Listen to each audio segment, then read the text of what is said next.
What's up, everybody? This is Nathan, and this is my review of Andrew Root's book, Faith Formation in a Secular Age, Responding to the Church's Obsession with Youthfulness. And this is actually the first volume of a 3-volume set that is getting started. So we should expect to see in the coming months and years 2 more volumes in this Ministry in a Secular Age coming from Andrew Root. But this one deals specifically with faith formation and faith in general, and trying to get at this idea in the cultural age that we find ourselves in. This in no way, fashion, or form is a complete examination of this book, as it deserves a complete examination and a response from the church in general. But I hope that in some way this review will be helpful to you. And maybe you've seen this book, or maybe you've picked it up and you haven't read it yet. I highly encourage you to pick it up and read it. I think it is an important work, and one that will have ramifications and have thinkers moving towards using this as a seminary text. And I think it deserves that kind of examination and reading and thoughtful consideration. I will say that I'm biased. I think Andrew Root is a wonderful thinker, and probably not anything I've ever read of his that I did not gravitate towards and enjoy. But I will say that this is an important work, and I hope that you will give it time and consideration. So here's some things that I liked about the book, and I just want to kind of give you some details about some of the stuff in the book. It's kind of a review, overview, and hopefully maybe you'll check it out. So stuff I liked, besides pretty much everything, I'll just kind of hit some high points. The thing that it gets at, that I think it does a great job in this book, is describing our current state, and how where we are culturally, and what faith has become in the midst of this cultural age, which he calls the age of authenticity, and that faith has become a measure, not by which we can talk about faith in a way that speaks to us being in Christ and Christ being in us, or something like that, but it's actually become a measure of institutional participation. And so he says, because of where we exist culturally and how the church has formed to it, this is actually what we mean by faith. And it's actually the processes in which faith formation comes and arises, is that we, as faith articulators and people who are doing discipleship and training people, we have actually created and crafted our processes in a way to where it moves us towards institutional participation versus what he would call an authentic faith. Culturally, we exist within this certain framework and time, and in this age of authenticity, the youth are a sign of congregational vitality. And he kind of goes into great detail of why this is, and how he has kind of discovered this through conversations and through stories and through his research.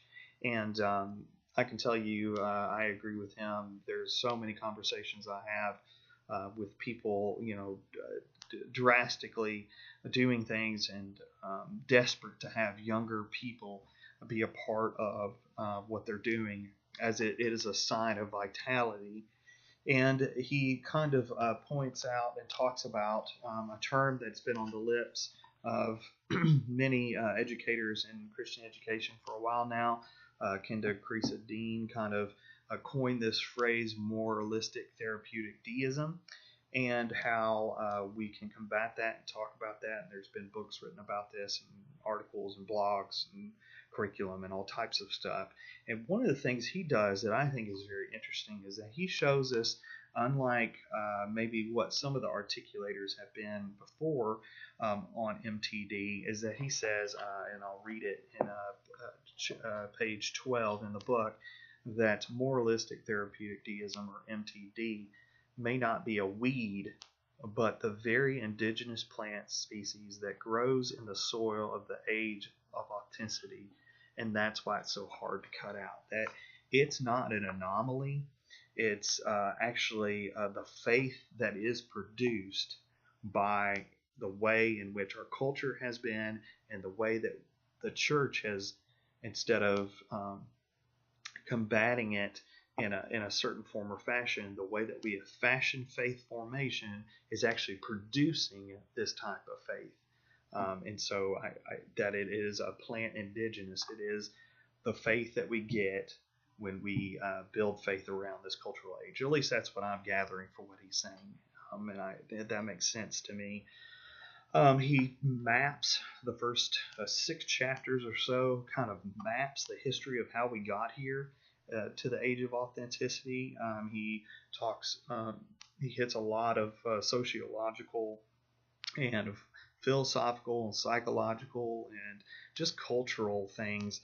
He talks about Freud in World War II and hippie and bohemian movements and how marketing played such a role in it, and how the church ended up adopting this, and how he coins a phrase called bobos, which is a bohemian and bourgeoisie, and how the faith of MTD is their faith, and kind of maps that and talks about it. I really like the section that kind of maps where we are, and this is in chapter 7, that kind of maps where we are in the secular world, that there's 3 kind of divisions, 3 things there. There's a sacred versus secular planes, and then there's a secular 2, which is a religious versus a-religious spaces.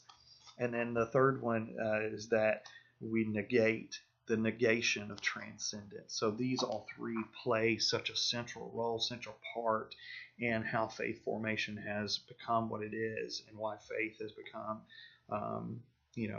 instilled through this formation, and why it's much more about becoming a measure of institutional participation, and how things have went through that.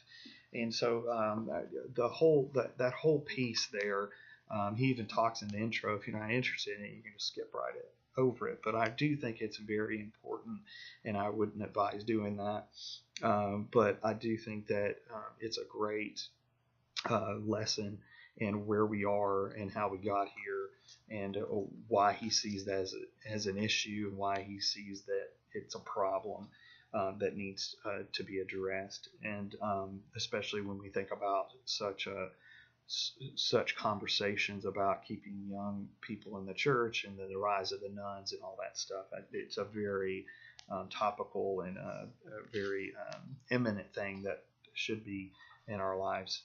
So ultimately, he gets to the point where he tries to define what he thinks faith is versus what we've made it. And on page 149, there's a lot of, in chapters 8 and 9, there's a lot of talk about what it is, and there's many statements on what faith is, and kind of builds up to this. And I think that this is a good way of framing it and thinking about it. He says that faith is not something that we do or create. It is a gift given to us to share in the person of Jesus through negation, where our narrative arc is transformed in Jesus and becomes Jesus' own. That is, the believer's faith conforms to Christ.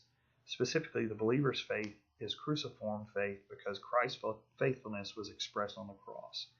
Faith is allowing our lives to be bent toward the transcendent experience of divine action that comes to us in our negation, ministering new life to us. So he spends a lot of time kind of talking about how there is such a lack of welcoming divine action and transcendence and things like that into our world, because culturally it's just been suppressed for so long. But there are moments where those things get crossed up, as he says, and that we can enter into these moments where faith can really take shape and take form through what he calls acts of negation. And that's being things through death and loss and hurt and pain and things that are transformative, that faith enters in that moment, that it can become, take a transcendent, take a divine act And he maps it out by using Paul and what took place for him on the road called straight, as he says many times, and how that fits within this idea that it happens in negation, that's where the formation can take place. There is so much in this book, and like I said, I am just hitting some of the points and some of the things, but that kind of gives you a framework a little bit, I think, of where he kind of locates himself, and why he thinks that this is a problem, and then kind of moves towards talking about formation and talking about faith, and how he sees a way forward for us and what that means for the church. He even has a concluding part in the book that I think is very helpful to kind of frame everything up and say, what does this mean to us if we move towards this kind of thought?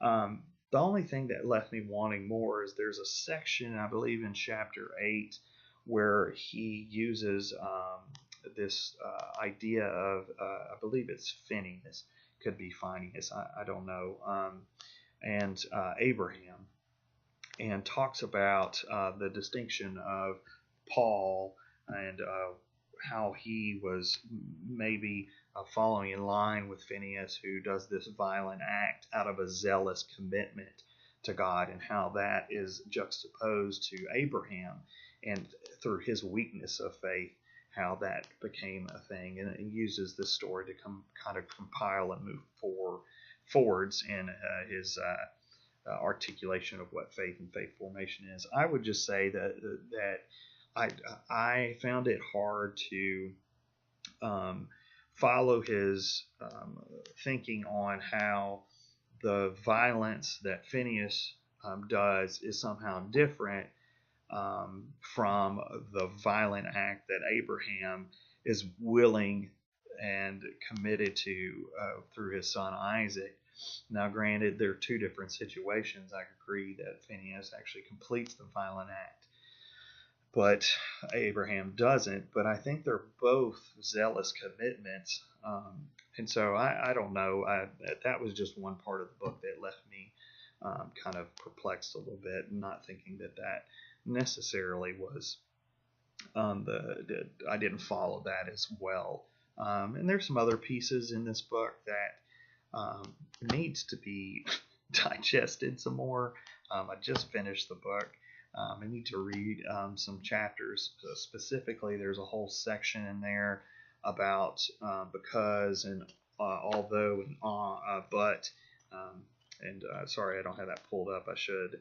But that whole piece, that I think it's in the chapter about music of formation. I need to go back into, because it is formative and important to his overall theses in the book. But I didn't quite necessarily follow it when I first read it. But there are tons of big words, hypostatic union and kenosis and perichoresis, and there's all types of words in there. So it is a little more academic in places. And I just say it's not necessarily a book that you're just going to sit down and read like a good novel, but the way that he goes about it, the way that he articulates things, the arguments that he is using and laying out, I think are strong and important. And I think that if you are looking for something to grab onto and really think through your philosophy and your goals for your ministry and how it is that you're going to shape the faith of other people as a Christian educator, I think that this is an important book, an important work that you should definitely give it time and spend some time looking into it. So once again, this was my kind of overview and review of Faith Formation in the Secular Age by Andrew Root, and I highly encourage you to pick it up and check it out.